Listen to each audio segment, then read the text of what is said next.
저는 한정희입니다. 올해로 67이 됐죠. 경북 봉화에서 태어나 평생을 이 산골 마을에서 살았습니다. 젊은 시절엔 마을 학교에서 국어를 가르쳤어요. 하지만 남편 태식이가 병을 앓으면서 학교를 그만뒀죠. 지금은 손주들 보살피며 조용히 살고 있습니다. 남편 박태식이는 산림청에서 30년을 일한 사람이에요. 산을 좋아하고 산을 아는 사람이죠. 5년 전 폐암 완치 판정을 받고 퇴직했습니다. 2023년 9월 추석을 일주일 앞둔 때였어요. 그날 아침 공기가 유난히 차가웠습니다. 마당에 나가보니 안개가 산자락을 덮고 있더군요. 뭔가 이상했어요. 부엌에서 된장찌개를 끓이는데 남편이 방에서 나왔어요. 여보, 오늘 산에 다녀올게. 태식이가 말했습니다. 목소리가 평소보다 낮았어요. 또 선산 가시게요? 아니, 뒷산 약초밭 좀 보고 올라고. 작년에 심은 것들이 잘 자랐나 싶어서 이상했습니다. 약초밭은 한 달 전에도 다녀왔는데 또 간다니. 사실 저는 전날 밤 이상한 꿈을 꿨어요. 꿈속에서 태식이가 진흙탕에 묻혀 있었습니다. 남편이 저를 향해 손을 흔들고 있었죠. 도와달라고 소리치는 것 같았는데 목소리가 들리지 않았어요. 아침에 일어났을 때 등에 식은 땀이 흥건했습니다. 가슴이 두근거렸어요. 여보, 오늘은 집에 계시면 안 될까요? 저는 남편에게 말했습니다. 왜 그래? 무슨 일 있어? 그냥 오늘 날씨가 좀 이상한 것 같아서요. 태식이는 웃으며 제 어깨를 두드렸어요. 괜찮아. 점심 전에 돌아올게. 걱정 마. 남편은 배낭을 메고 나갔습니다. 저는 마당까지 따라 나가 그의 뒷모습을 지켜봤어요. 마당에서 초롱이가 짖었어요. 초롱이는 5년 전 태식이가 저에게 선물로 준 진돗개입니다. 똑똑하고 주인을 잘 따르는 녀석이죠. 초롱아, 왜 그래? 저는 밖으로 나가 개를 쓰다듬었습니다. 초롱이가 산 쪽을 바라보며 낮게 으르렁거렸어요. 개의 목덜미 털이 곤두서 있었죠. 그 모습이 왠지 불길하게 느껴졌습니다. 오전 내내 집안일을 했지만 마음은 계속 산 쪽에 가 있었어요. 시계를 보니 11시였습니다. 태식이는 보통 2시간이면 다녀오곤 했죠. 점심을 준비하면서 저는 창밖을 자주 봤어요. 1시가 됐어요. 2시가 됐습니다. 태식이는 오지 않았어요. 가슴이 답답해지기 시작했습니다. 저는 전화를 걸어봤지만 남편은 받지 않았어요. 3시가 되자 저는 더 이상 참을 수 없었습니다. 신발을 신고 밖으로 나갔어요. 초롱이가 따라왔죠. 마을에서 뒷산까지는 걸어서 20분 거리였습니다. 산길을 오르는데 가슴이 두근거렸어요. 혹시 태식이가 다친 건 아닐까? 온갖 생각이 머릿속을 스쳤습니다. 산 입구에 도착했을 때 저는 그것을 봤어요. 태식이의 낡은 지팡이가 길가에 놓여 있었습니다. 그 옆엔 남편이 늘 들고 다니던 파란 물병이 있었죠. 물병 뚜껑은 열려 있었고 물은 반쯤 비어 있었어요. 여보, 저는 소리쳤습니다. 대답이 없었어요. 산은 고요했습니다. 초롱이가 갑자기 산 쪽을 향해 짖기 시작했어요. 개의 짖는 소리가 산에 울려 퍼졌죠. 저는 지팡이를 집어들었어요. 손이 떨렸습니다. 남편은 이 지팡이 없이는 산을 오르지 않는 사람이에요. 무릎이 안 좋아서 꼭 필요한 물건이었죠. 뭔가 잘못됐다는 생각이 들었습니다. 전날 밤 꿈이 다시 떠올랐어요. 저는 온몸이 차가워지는 걸 느꼈습니다. 저는 마을로 돌아가 이장 댁을 찾아갔습니다. 오상우 이장은 태식이와 오랜 친구였어요. 같은 동네에서 자라 학교도 함께 다녔죠. 이장님, 태식이가 안 들어왔어요. 아침에 산에 갔는데 아직도 안 돌아와요. 제 목소리가 떨렸습니다. 상호의 표정이 굳어졌어요. 뭐, 산에 갔다고? 산 입구에 지팡이하고 물병만 남아있고, 상호는 잠시 생각하더니 안으로 들어갔습니다. 곧 재킷을 입고 나왔죠. 일단 파출소에 신고부터 하자. 그리고 마을 사람들 모아서 수색해야겠어. 파출소에 전화를 걸었어요. 경찰관이 곧 올 거라고 했습니다. 상호는 마을 방송을 통해 사람들을 모았죠. 방송이 나가고 30분쯤 지나자 열댓 명의 마을 사람들이 모였어요. 경찰관 2명도 도착했습니다.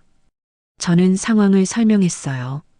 남편이 아침에 나간 것, 산 입구에서 발견한 물건들, 초롱이의 이상한 행동까지. 일단 오늘은 너무 어두워서 수색이 어렵습니다. 내일 아침 일찍 헬기까지 동원해서 찾아보겠습니다. 경찰관이 말했어요. 저는 고개를 끄덕였지만 마음은 급했습니다. 저는 집으로 돌아왔습니다. 초롱이는 마당에서 계속 산 쪽을 바라보고 있었어요. 저녁을 먹을 수가 없었습니다. 밤이 깊어갔어요. 저는 잠을 이룰 수 없었습니다. 창밖을 보니 산이 검게 보였어요. 그때였어요. 밖에서 이상한 소리가 들렸습니다. 트럭 소리 같았죠. 한밤중에 산에서 차 소리가 난다는 게 이상했어요. 저는 창문을 열고 밖을 내다봤습니다. 산 중턱에서 불빛이 어른거리는 게 보였어요. 여러 개의 불빛이 움직이고 있었죠. 저는 휴대전화로 동영상을 찍기 시작했습니다. 증거를 남겨야 한다고 생각했어요. 3분쯤 찍었을 때 불빛이 꺼졌습니다. 그날 밤 저는 거의 잠을 자지 못했습니다. 새벽이 되기만을 기다렸죠. 동이 트기 시작했을 때 저는 다시 산 입구로 향했습니다. 이번엔 혼자가 아니었어요. 마을 사람들과 경찰, 그리고 이장이 함께였죠. 새벽 6시 마을회관 앞에 20명 정도가 모였습니다. 경찰관 4명도 와 있었어요. 정희 씨는 저희 팀과 함께 가시죠. 저는 고개를 끄덕였습니다. 초롱이도 함께 데려갔어요. 산을 오르는데 헬기 소리가 들렸습니다. 머리 위로 헬기가 지나갔어요. 박태식 씨, 들리시면 손을 흔들어 주세요. 저는 하늘을 바라봤습니다. 제발 남편이 어딘가에서 손을 흔들기를 바랐어요. 하지만 산은 조용했습니다. 1시간쯤 수색했을 때 저 멀리서 상호의 목소리가 들렸어요. 정희 씨, 이쪽으로 와봐요. 저는 급히 달려갔습니다. 그곳에 낯선 표지판이 세워져 있었습니다. 산림 복구 사업 진행 중 마이너스 출입 금지. 표지판은 새 것이었어요. 페인트 냄새가 아직 났죠. 이게 뭐예요? 여기 무슨 공사하나요? 아, 그게 시에서 산림 복구한다고 했어. 한 달 전쯤 허가가 났다고 들었는데 상호의 대답이 애매했습니다. 우리는 철조망을 넘었습니다. 안쪽은 생각보다 넓었어요. 중장비 자국이 여기저기 나 있었죠. 초롱이가 갑자기 한 방향으로 뛰어갔습니다. 큰 천막이 쳐져 있었어요. 천막 안에는 각종 장비들이 있었습니다. 측량 도구, 드릴, 그리고 큰 상자들. 이상하네요. 산림 복구 공사치고는 장비가 좀. 경찰관이 말끝을 흐렸습니다. 밖에서 차 소리가 들렸습니다. 검은색 SUV 한 대가 들어오고 있었어요. 차에서 30대 중반으로 보이는 남자가 내렸습니다. 여기 무슨 일이십니까? 남자의 목소리가 차갑게 느껴졌습니다. 실종자 수색 중입니다. 협조 부탁드립니다. 경찰관이 신분증을 보였어요. 제 남편이 어제 아침부터 안 들어왔어요. 이 근처 약초밥 보러 왔다가 실종됐습니다. 제가 말했습니다. 그러시군요. 하지만 저희는 아무것도 본 적 없는데요. 남자의 대답이 너무 빨랐어요. 준비된 것처럼. 그럼 어젯밤에는요? 이 근처에서 트럭 소리 들었는데 제가 물었습니다. 남자의 표정이 순간 굳어졌어요. 김지훈입니다. 녹색살림 주식회사 현장 관리자입니다. 남자는 명함을 건넸습니다. 하지만 저는 그의 눈빛이 순간 흔들리는 걸 봤어요. 수색은 저녁까지 계속됐습니다. 하지만 태식이의 흔적은 더 이상 발견되지 않았어요. 다음 날 아침 저는 대구에 사는 딸 미나에게 전화를 걸었습니다. 미나야, 아빠가 실종됐어. 뭐? 실종? 지금 바로 갈게. 2시간 안에 도착할게. 딸의 목소리가 떨리고 있었습니다. 저는 마을회관으로 향했어요. 상우가 서류를 확인해 봤다고 했으니까요. 회관에 도착하니 상우가 테이블에 서류를 펼쳐놓고 있었습니다. 이거 봐. 산림복구사업 계약서야. 여기 봐. 계약서에 지하 구조물 조사 권한이 포함돼 있어. 나무 심는 게 무슨 지하 구조물이랑 상관이에요? 상우는 다른 종이를 꺼냈어요.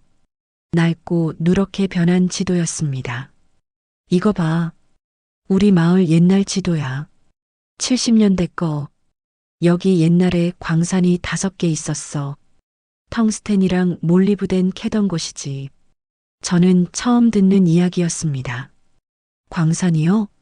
70년대 말에 다 폐광됐어. 그 뒤로 아무도 신경 안 썼지. 저는 지도를 자세히 봤습니다. 폐광 중 하나가 공사 현장 근처에 있었어요. 바로 그때 회관문이 열렸습니다. 낯선 여자가 들어왔어요. 20대 후반쯤 돼 보이는 젊은 여자였죠. 실례합니다. 혹시 박태식 씨 가족분 계신가요? 여자는 제게 다가와 명함을 건넸습니다. 봉화일보 송지우 기자입니다. 박태식 씨 실종 사건 취재하러 왔습니다. 저는 지도를 보여줬습니다.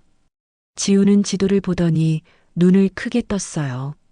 이거 폐광 지도네요. 제 아버지가 예전에 광부였어요.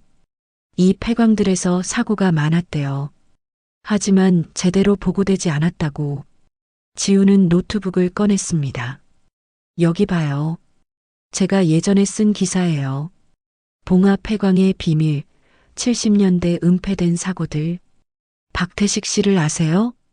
지우가 물었습니다. 상우가 대답했어요. 태식이가 산림청에 다녔거든. 80년대 초에 폐광 안전 점검 보고서를 작성했어. 정말요? 그 보고서 볼 수 있을까요? 우리는 집으로 향했습니다. 도중에 미나가 도착했어요. 딸은 차에서 내리자마자 저를 꼭 안았습니다. 집에 들어가 태식이의 서재를 뒤졌어요. 한참을 찾다가 드디어 발견했습니다. 찾았어요. 낡은 파일에 폐광 안전 점검 보고서 마이너스 1982년이라고 적혀 있었습니다. 지우가 보고서를 펼쳐봤어요. 페이지를 넘기던 그의 손이 멈췄습니다. 이거 봐요. 3번 폐광 보고서. 빨간 펜으로 큰 글씨가 적혀 있었어요. 위험, 갱도 붕괴 위험 있음. 즉시 봉쇄 필요. 내부 연결 갱도 확인. 정밀 조사 후 재보고 예정. 3번 폐광이 어디죠? 미나가 물었습니다. 상우가 지도를 펼쳤어요. 여기야. 바로 산림복구 공사 현장 바로 옆이네. 우리는 서로를 쳐다봤습니다. 모든 것이 연결되고 있었어요. 지우가 말했습니다. 박태식 씨가 뭔가 이상한 걸 발견했을지도 몰라요. 그래서 저는 가슴이 철렁 내려앉았습니다. 경찰에 알려야 해요. 미나가 말했습니다. 근데 증거가 필요해. 지금은 추측뿐이잖아. 그럼 우리가 직접 확인해야죠. 지우가 단호하게 말했습니다. 저는 결심했어요. 좋아요. 가봅시다. 우리는 준비를 했습니다. 손전등, 로프, 구급상자. 상우가 산에 대해 잘 아니까 길 안내를 맡았죠. 해가 기울기 시작할 무렵 우리는 출발했습니다. 3번 폐광을 향해서 폐광으로 가는 길은 험했습니다. 상우가 앞장서서 낫으로 풀을 베며 길을 만들었죠. 1시간쯤 걸었을 때 상우가 멈춰 섰습니다. 여기야. 3번 폐광 입구. 하지만 앞에 보이는 건 콘크리트 벽뿐이었어요. 입구가 완전히 막혀 있었습니다. 미나가 주변을 둘러보더니 뭔가를 발견했습니다. 여기 좀 봐요. 딸이 가리킨 곳에 새로운 시멘트 흔적이 있었어요. 누가 최근에 작업했네요. 며칠 전 것 같은데. 바로 그때 초롱이가 미친 듯이 짖기 시작했습니다. 걔는 작업장 반대편 벽을 향해 달려갔어요. 초롱아. 저는 걔를 따라갔습니다. 벽에 가까이 다가가니 뭔가 보였어요. 새로 시멘트를 바른 흔적이었습니다. 여기 뭔가 있어요. 저는 손으로 벽을 두드렸습니다. 공간이 비어있는 소리가 났어요. 뚫어봐야 할 것 같아. 상우가 작업대에서 망치를 가져왔어요. 시멘트를 내리쳤습니다. 금이 갔어요. 몇 번 더 치자 구멍이 뚫렸죠. 저는 손전등을 구멍에 비췄습니다. 그리고 저는 비명을 질렀어요. 안에 누군가 있었습니다. 태식이. 저는 손으로 시멘트를 긁어내기 시작했습니다. 손톱이 깨지고 손에서 피가 났지만 상관없었어요. 엄마 비켜요. 미나가 저를 밀치고 망치를 들었습니다. 딸이 벽을 내리쳤어요. 구멍이 점점 커졌습니다. 저는 안으로 기어 들어갔습니다. 거기 태식이가 있었어요. 남편은 구석에 쓰러져 있었습니다. 눈을 감고 있었어요. 여보, 여보. 저는 남편을 흔들었습니다. 반응이 없었어요. 미나가 들어와 남편의 맥박을 짚었습니다. 살아있어요. 약하지만 맥박이 뛰어요. 저는 울음을 터뜨렸습니다. 살아있다니. 빨리 나가야 해요. 119 불러야죠. 상우와 미나가 태식이를 들어 올렸어요. 저는 남편의 손을 꼭 잡았습니다. 버텨요. 조금만 버텨요. 우리는 갱도를 빠져나왔습니다. 밖으로 나오자 해가 완전히 진 뒤였어요. 미나가 전화를 걸었습니다. 여보세요. 119죠? 사람이 쓰러졌어요.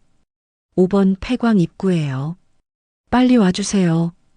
저는 남편의 얼굴을 쓰다듬었습니다. 태식이의 얼굴은 창백했어요. 미안해요.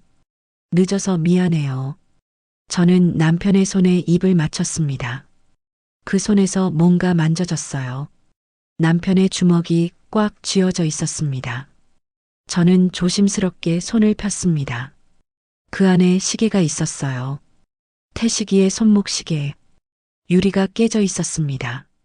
시계 뒷면에 뭔가 새겨져 있었습니다. 저는 손전등을 비춰 읽었어요. 진실은 묻혀도 다시 자란다.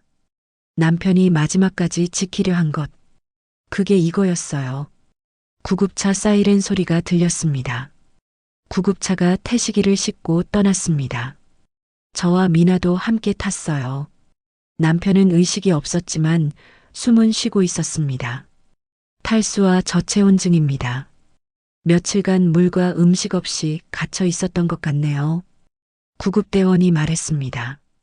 깨어날 수 있어요? 병원 가서 치료하면 괜찮으실 겁니다. 다행히 발견이 빨랐어요. 저는 안도의 한숨을 쉬었어요. 병원에 도착했습니다. 의사들이 태식이를 응급실로 데려갔어요. 1시간쯤 지났을까요? 의사가 나왔습니다. 일단 안정됐습니다. 수액 마치고 있고요. 내일쯤이면 깨어나실 것 같습니다. 정말요? 고맙습니다. 미나가 제 어깨를 안았습니다. 우리는 둘 다 울고 있었어요. 잠시 후 상우와 지우도 병원에 도착했습니다. 그런데 정희 씨 경찰한테 연락했어. 곧 올 거야. USB랑 현장 사진 다 보여줬어. 바로 그때 경찰관 2명이 들어왔습니다. 실종자를 찾으셨다고 들었습니다. 경위 좀 설명해 주시겠어요? 저는 처음부터 차근차근 설명했습니다. USB를 건네주자 경찰관이 노트북에 연결해서 들어봤습니다. 이거 심각한 사건이네요. 불법 채굴이라면 환경부랑 광산 단속반까지 동원해야 해요. 지금 바로 현장 확보하러 갑니다. 경찰관들이 서둘러 나갔어요. 저는 의자에 주저앉았습니다. 다음 날 아침, 저는 태식이의 병실에 있었습니다. 밤새 남편 곁을 지켰어요. 아침 8시쯤 태식이의 손가락이 움직였습니다. 여보, 저는 남편의 손을 꼭 잡았어요. 태식이의 눈꺼풀이 떨렸죠. 천천히 눈을 떴습니다. 히. 남편의 목소리가 잠긴 채로 나왔어요. 네, 접니다. 저예요. 저는 울면서 웃었습니다. 태식이가 살아 돌아왔어요. 의사가 들어왔어요. 간단한 검진을 했습니다. 좋습니다. 회복이 빠르시네요.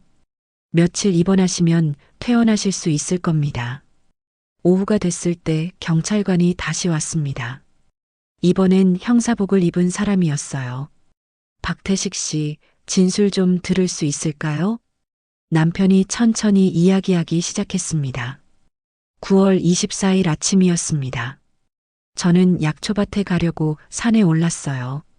3번 폐광 근처를 지나는데 이상한 소리가 들렸습니다. 드릴 소리였어요. 5번 폐광 쪽으로 돌아가니 문이 열려 있었어요. 안에 들어가니 작업장이 있더군요. 여러 사람이 광물을 캐고 있었습니다. 태식이가 잠시 숨을 고르더니 계속했습니다. 저는 사진을 찍었어요. 증거를 남겨야 한다고 생각했죠. 뒤로 빠져나오려는데 누군가 저를 봤습니다. 현장 관리자처럼 보이는 남자였어요. 그 남자가 저한테 달려들었습니다. 저는 도망쳤지만 갱도가 복잡해서 결국 막다른 곳에 갇혔어요. 태식이의 목소리가 떨렸습니다. 저는 남편의 손을 꽉 잡았어요. 그들이 저를 작은 방에 가뒀습니다. 시멘트로 벽을 막아버렸어요. 휴대전화도 빼앗겼습니다. 시계만 제 손에 쥐고 있었죠. 형사가 사진 몇 장을 보여줬습니다. 이 중에 있습니까? 태식이가 사진들을 보더니 한 장을 가리켰어요. 이 사람입니다. 역시 이 사람이 조직 배우였군요. 알고 보니 전국적으로 활동하는 불법 채굴 조직이었습니다. 주동자는 도망쳤지만 나머지는 어젯밤에 현장에서 체포했습니다. 곧 주동자도 잡을 겁니다. 저는 안도했습니다. 박태식 씨 용기 있는 행동이었습니다. 덕분에 큰 범죄 조직을 잡을 수 있었어요. 아닙니다. 저는 그냥 산을 지키고 싶었을 뿐입니다. 형사가 나가고 저는 남편을 바라봤습니다. 바보 같아. 혼자 그런 위험한 일을 하다니. 미안해, 여보. 걱정 끼쳐서.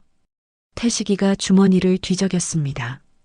간호사가 가져다 준 남편의 옷에서 뭔가를 꺼냈어요. 작은 수첩이었습니다. 제가 갇혀 있을 때 쓴 거예요. 혹시 몰라서.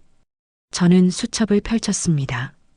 남편의 글씨가 빼곡히 적혀 있었어요. 9월 24일. 갇힌 지 첫날. 물도 음식도 없다. 하지만 포기하지 않을 것이다. 정의가 날 찾을 거라 믿는다. 9월 25일. 목이 너무 마르다. 정의 미안해. 하지만 이건 해야 할 일이었어. 9월 26일. 의식이 흐려진다. 하지만 포기하면 안 돼. 정의를 다시 봐야 해. 저는 더 이상 읽을 수 없었습니다. 눈물이 글씨를 가렸어요. 마지막 페이지를 넘겼습니다. 9월 27일. 밖에서 소리가 들린다. 초롱이 목소리 같다. 정의가 온 걸까? 힘을 내야 해. 여보, 고마워. 당신이 날 찾아줄 거라 믿었어. 사랑해. 저는 수첩을 가슴에 안았습니다. 남편도 울고 있었어요. 일주일이 지났습니다. 태식이는 많이 회복됐어요. 의사는 곧 퇴원해도 된다고 했습니다. 그 사이 많은 일이 있었어요. 경찰이 불법 채굴 조직 전원을 체포했습니다. 김지훈을 포함해서 5명, 조직의 배우인 이사장도 공항에서 붙잡혔죠. 지우의 기사가 전국 뉴스에 났습니다. 봉화 폐광의 영웅, 산을 지킨 한 남자라는 제목이었어요. 태식이의 이야기가 알려지면서 많은 사람이 응원 메시지를 보내왔습니다. 여보, 이거 봐. 또 편지 왔어. 미나가 들어왔습니다. 손에 신문을 들고 있었어요. 아빠, 일면 기사 났어요. 전국 폐광 불법 채굴 실태 전수 조사 착수. 환경부가 전국 폐광을 다 조사한대요. 태식이가 기사를 읽더니 고개를 끄덕였습니다. 이래야 하는 거지. 우리 산들을 제대로 지켜야 해. 사흘 후 태식이가 퇴원했습니다. 마을로 돌아가는 길에 우리는 산을 지나갔어요. 여기서 잠깐 내려볼까? 입구엔 새 펜스가 쳐져 있었어요. 출입 금지 마이너스 위험이라는 팻말이 붙어 있었습니다. 완전히 봉쇄했네. 태식이가 산을 올려다봤습니다. 가을 햇살이 나뭇잎을 비추고 있었어요. 여보, 저기 봐. 파헤쳐졌던 땅에 새 풀이 돋아나고 있었어요. 벌써 자라나네요. 그래. 자연은 빨라. 집에 도착하니 초롱이가 반겨줬습니다. 걔는 태식이를 보자 미친 듯이 꼬리를 흔들었어요. 초롱아, 보고 싶었어? 저녁을 먹고 마을회관으로 갔습니다. 상우가 준비한 모임이 있었거든요. 회관에 들어서니 마을 사람들이 다 모여 있었어요. 50명은 넘어 보였습니다. 태식이다. 어서 와. 사람들이 박수를 쳤습니다. 상우가 나섰습니다. 자, 여러분. 오늘은 우리 마을의 영웅 박태식 씨를 환영하는 자리입니다. 태식이가 목숨 걸고 우리 산을 지켜줬습니다. 태식이가 앞으로 나갔습니다. 감사합니다, 여러분. 하지만 저 혼자 한 게 아닙니다. 정희, 미나, 송 기자님, 그리고 이장님 모두의 도움이 있었기에 가능했습니다. 그리고 이 일을 통해 배웠습니다. 우리가 지키지 않으면 아무도 지켜주지 않는다는 것을. 우리 산, 우리 마을은 우리가 지켜야 합니다. 사람들이 다시 박수를 쳤습니다. 저는 남편을 안았어요. 모임이 끝나고 집으로 돌아왔습니다. 침대에 누워 저는 천장을 바라봤습니다. 여보, 이 모든 게 기적 같아요. 당신을 찾은 것도, 진실이 밝혀진 것도 기적이 아니야. 당신이 포기하지 않았으니까. 태식이가 제 손을 잡았습니다. 저는 눈을 감았어요. 평화로웠습니다.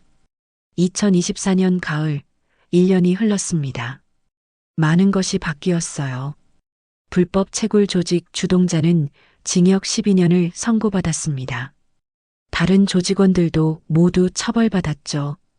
전국 폐광 조사 결과 5곳에서 더 불법 채굴이 발견됐습니다. 모두 적발돼서 막았어요. 봉화마을은 다시 평온을 찾았습니다. 산은 원래 모습을 되찾아가고 있었어요. 어느 날 아침 초롱이가 마당을 파기 시작했습니다. 흙 속에서 비닐봉지가 나왔어요. 저는 흙을 걷어냈습니다.